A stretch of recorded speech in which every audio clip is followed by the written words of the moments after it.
The Telltale Heart is a short story by Edgar Allan Poe that explores the themes of madness, guilt, and the blurred lines between reality and imagination.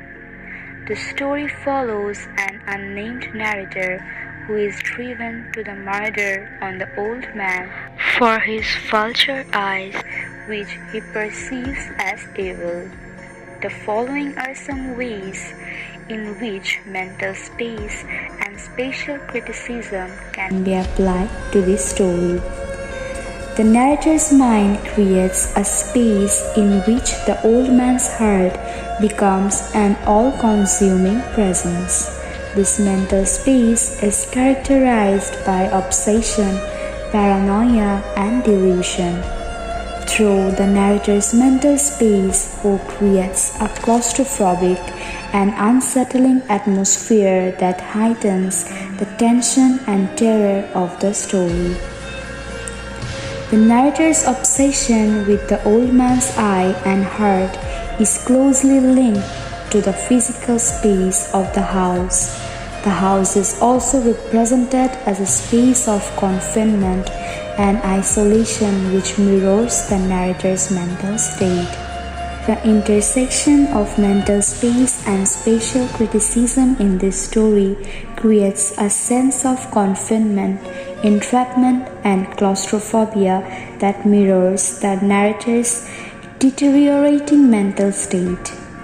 Through the intersection, Poe creates a vivid and unsettling portrayal of the madness and obsession.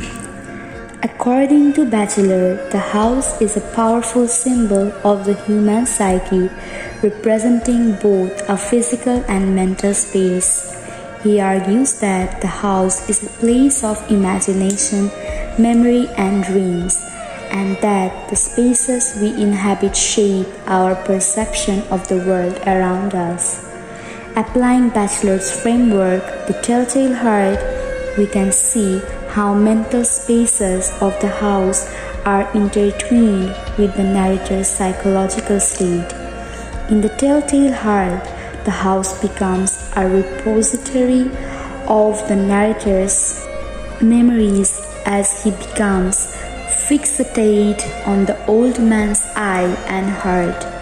The physical and mental spaces of the house become a container for the narrator's memory, both real and imagined, and shape his perception of the world around him. Here, we can see how the physical mental spaces of the house intersect in The Telltale Heart to create a vivid and unsettling portrayal of the human psyche in a state of extreme distress. Through the intersection of mental space and spatial criticism, Poe creates a haunting portrayal of madness, guilt, and the lines between reality and imagination.